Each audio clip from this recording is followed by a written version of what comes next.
আজকেও তোমাদের সাথে একটা ইম্পর্টেন্ট রচনা শেয়ার করতে চলেছি। সেটা হচ্ছে একটি বট গাছের আত্মকথা। এরকম অনেক রচনা আমার চ্যানেলে আছে, প্লেলিস্টও করে দেওয়া আছে, তোমাদের দরকার হলে সেখান থেকে চেক করে নিতে পারো। প্রথমেই দেখো লিখেছি, আমি একটা বট গাছ। আজ আমি গ্রামের এক প্রান্তে বিশাল আকারে দাঁড়িয়ে আছি। আমার ডালপালা চারদিকে ছড়িয়ে পড়েছে। অসংখ্য ঝুড়ি মাটিতে নেমে এসে আমাকে আরও শক্ত করে ধরে রেখেছে। কিন্তু আমার এই বিশাল রূপ একদিন তৈরি হয়নি।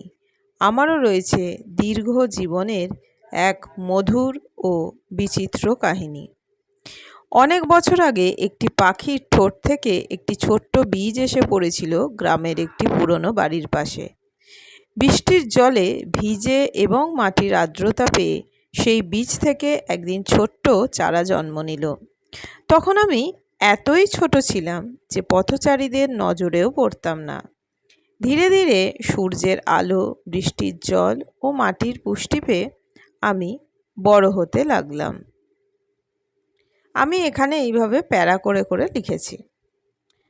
তো দেখো তারপরে কি লিখেছি। বছরের পর বছর কেটে গেল। আমার কাণ্ড মোটা হলো, ডালপালা বিস্তৃত হলো। আমার ছায়ায় গ্রামের মানুষ বিশ্রাম নিতে শুরু করলো। গ্রীষ্মের প্রচণ্ড রোদে পথিকেরা আমার ছায়ায় বসে ক্লান্তি দূর করত। শিশুরা আমার ঝুড়ি ধরে খেলত। দুপুরবেলা কৃষকেরা মাঠ থেকে ফিরে আমার তলায় বসে গল্প করত। গ্রামের প্রবীণদের আড্ডারও আমি নীরব সাক্ষী।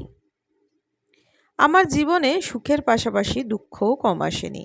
ঝড়ে আমার অনেক ডাল ভেঙে গেছে, বজ্রপাতের আঘাতও সহ্য করতে হয়েছে। একবার প্রবল ঝড়ে আমার একটি বড় ডাল ভেঙে পড়েছিল, তবুও আমি হাল ছাড়িনি। নতুন ডালপালা গজিয়েছে, আবার সবুজ পাতায় ভরে উঠেছি।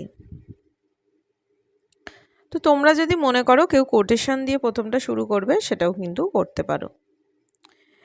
তারপরে দেখো, আমি শুধু মানুষকেই আশ্রয় দিই না, অসংখ্য পাখি আমার ডালে বাসা বাঁধে। কাঠবিড়ালি আমার ডালে ছুটে বেড়ায়।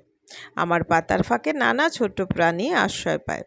আমি বাতাসকে শুদ্ধ করি, পরিবেশকে শীতল রাখি এবং প্রকৃতির ভারসাম্য রক্ষায় সাহায্য করি। তাই আমার মনে হয় গাছ মানুষের সত্যিকারের বন্ধু।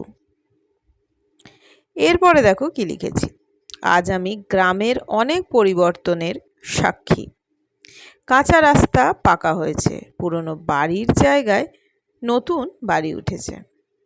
মানুষের জীবনযাত্রাও বদলে গেছে, কিন্তু আমি এখনও একই জায়গায় দাঁড়িয়ে আছি। নতুন প্রজন্মের ছেলেমেয়েরা আমার ছায়ায় খেলতে আসে। তাদের দেখে আমার পুরনো দিনের কথা মনে পড়ে।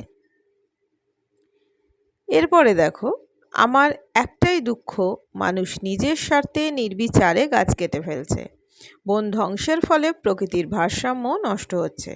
তাই মানুষের কাছে আমার আবেদন, আমাকে এবং আমার মতো অন্যান্য গাছকে রক্ষা করো।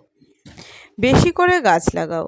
মনে রেখো, গাছ বাঁচলে প্রকৃতি বাঁচবে, আর প্রকৃতি বাঁচলেই মানুষও সুস্থ ও সুন্দরভাবে বাঁচতে পারবে।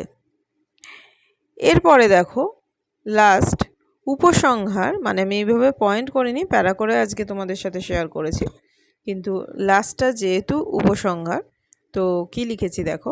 আমি হয়তো একদিন বৃদ্ধ হয়ে যাব, আমার ডালপালা শুকিয়ে যাবে, কিন্তু আমার ছায়ায় কাটানো মানুষের স্মৃতি এবং প্রকৃতির প্রতি আমার নীরব অবদান চিরকাল বেঁচে থাকবে। এই ভাবনাই আমার দীর্ঘ জীবনের সবচেয়ে বড় আনন্দ।